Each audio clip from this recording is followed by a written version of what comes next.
Hello दोस्तों, राधे राधे, जय माता दी। आप सभी का स्वागत है हमारे चैनल पर। आज हम सोमवार के दिन 16 सोमवार व्रत की कथा सुनेंगे।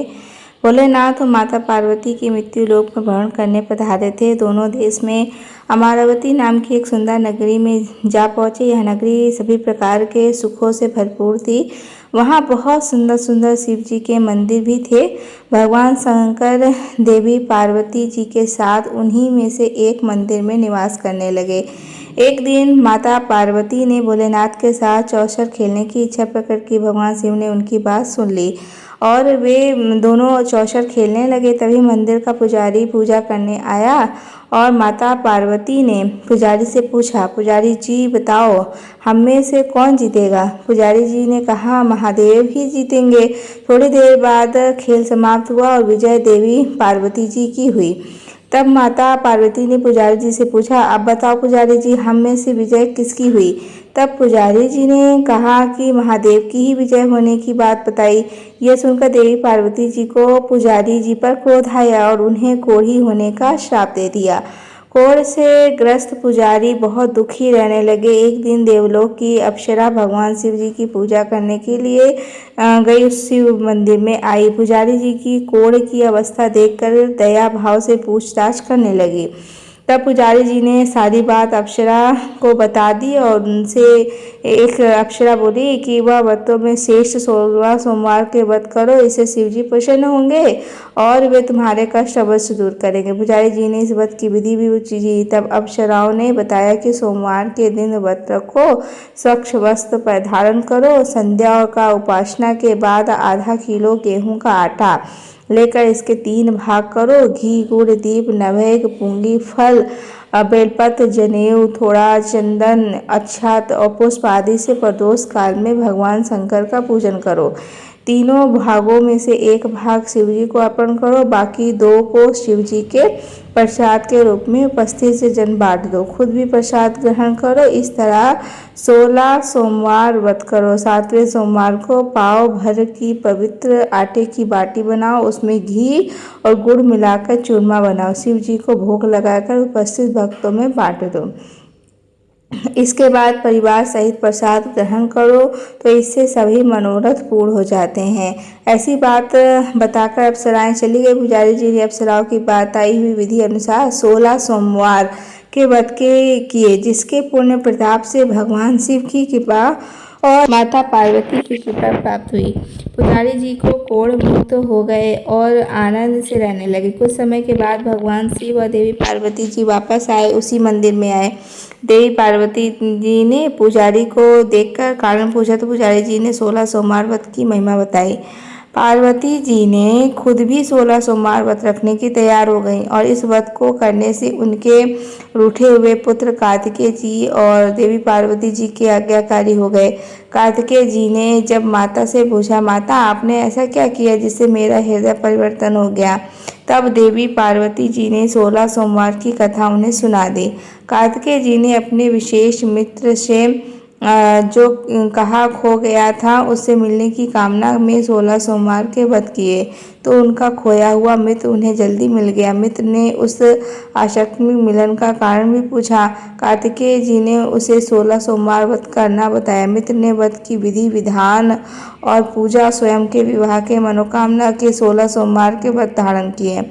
इसके बाद फिर कार्तिकेय जी का मित्र एक स्वयंवर सभा में गया। वहाँ की राजकुमारी ने आकर्षित होकर उसके गले में वरमाला डाल दी, उसे अपना पति स्वीकार कर लिया। तब राजा ने बहुत सारा धन और सामान देकर उसको भेज दिया। अब वे दोनों सुख से रहने लगे। जब 16 सोमवार का व्रत उसकी पत्नी को पता लगा तो उसने अपने पुत्र की प्राप्ति की कामना से 16 सोमवार के व्रत किए। उसके कुछ समय बाद एक अति सुंदर, सुशील, बुद्धिमान पुत्र प्राप्त हुआ। जब वह बड़ा हुआ तो उसने अपनी माँ से 16 सोमवार के व्रत की गाथा सुनी। तब उसने भी राज्याधिकार प्राप्त करने के लिए 16 सोमवार के व्रत शुरू कर दिए। एक राजा को अपनी कन्या के लिए योग पुरुष खोज दी थी।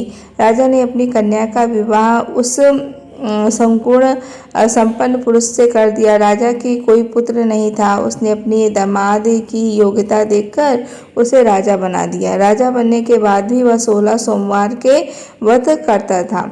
7वां सोमवार आने पर उसने अपनी पत्नी से शिवजी की पूजा के लिए मंदिर चलने को कहा, तो उसने दासियों से कहकर पूजा की सामग्री तो भिजवा दी, लेकिन खुद नहीं खाई। अब इधर राजा ने शिवजी की पूजा समाप्त की। आकाशवाणी भी हुई कि राजा अपनी रानी को राजमहल से निकाल दे, नहीं तो सर्वनाश हो जाएगा। राजा दरबार में आकर सभासद से विचार विमर्श करने लगा। सर्वनाश के भय से रानी को राजमहल से निकाल दिया। अपने ही दुर्भाग्य को कोसती हुई रानी नगर से बाहर चली और दुखी मन से चलते हुए वह एक गांव में जा पहुंची। वहां पर एक बूढ़ी माई आई थी जो सूत बेचा करती थी। बूढ़ी माई ने देखा करके रानी को अपने साथ सूत बेचने के लिए रख दिया। जब से रानी को साथ रखा तब से बूढ़ी सूत बिकना ही बंद हो गया। बूढ़ी माई ने रानी से वहां से जाने के लिए कह दिया। अब रानी एक तेली के यहाँ काम मांगने गई। उसी समय तेली के मटके भी चटक गए, सारा तेल गिर गया। तेली ने उसे भी वहां से भगा दिया। दुखी होकर रानी एक नदी के पास गई तो नदी का सारा पानी सूख गया।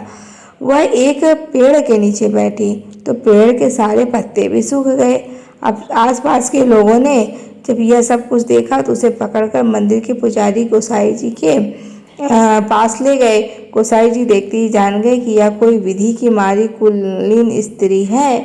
जो गोसाई जी ने रानी से कहा वह उनके आश्रम में उनकी पुत्री की तरह रह सकती है। अब रानी आश्रम में रहने लगी। रानी भोजन बनाती थी, उसमें कीड़े पड़ जाते। पानी भर कर लाती थी तो वह गंदा हो जाता था। अब तो गोसाई जी ने एक दिन दुखी होकर उससे पूछा कि बेटी, तुम्हारी यह दशा कैसे हुई?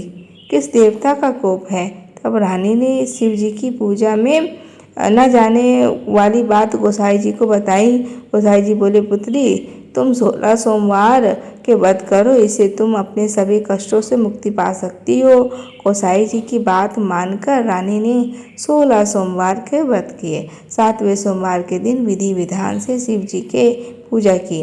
पूजन के प्रभाव से राजा को इधर महल में रानी की याद सताने लगी और वो रानी को ढूंढने के लिए उसने चारों दिशाओं में अपने दूत भेजे। रानी खोज में घूमते घूमते गुप्त गोसाई जी के आश्रम में भी पहुंच गए।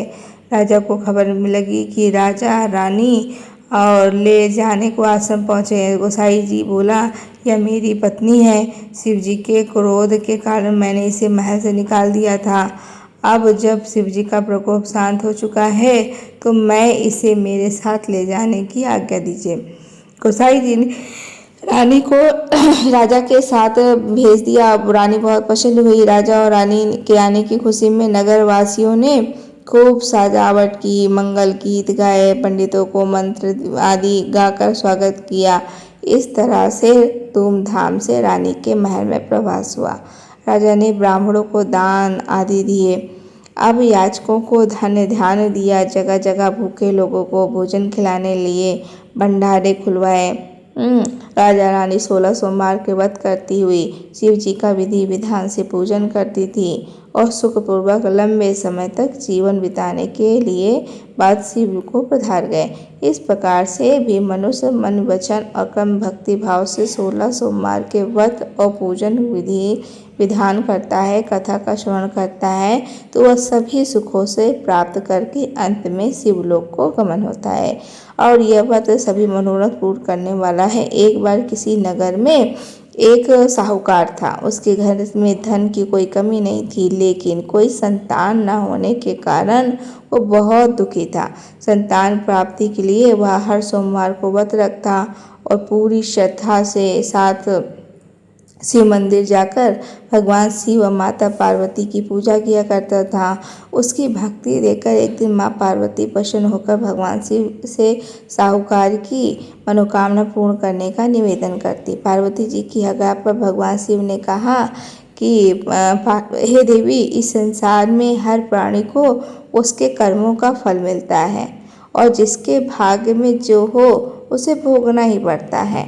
लेकिन पार्वती जी ने साहूकार की भक्ति देखकर उसकी मनोकामना पूर्ण करने की इच्छा व्यक्त किया। माता पार्वती की आज्ञा पर भगवान शिव ने उसकी साहूकार को पुत्र प्राप्ति का वरदान तो दिया, लेकिन उन्होंने बताया कि यह बालक केवल 12 वर्ष तक ही जीवित रहेगा।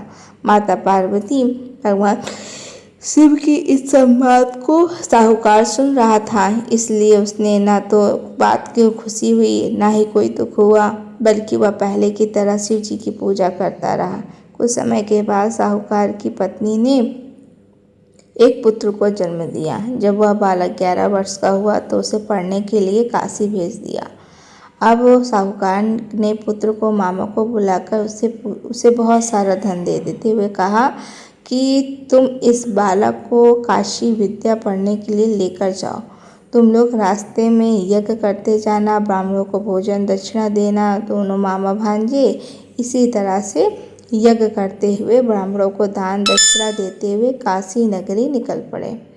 इस दौरान रात में वहाँ नगर में जहाँ नगर के राजा की कन्या का विवाह हुआ था, लेकिन जिस राजकुमार से उसका विवाह होने वाला था वह एक आंख से काना था।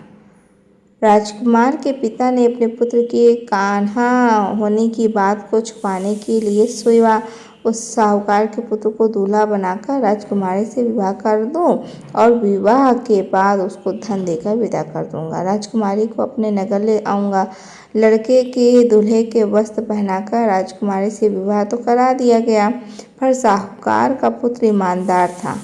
उसे यह बात सही नहीं लगी, इसलिए उसने अवसर पाकर राजकुमारी के दुपट्टे पर लिख दिया कि तुम्हारा विवाह तो मेरे साथ हुआ है, लेकिन जिस राजकुमार के साथ तुम्हें भेजा जाएगा वह एक आंख से काना है। मैं तो काशी की विद्या पढ़ने जा रहा हूँ।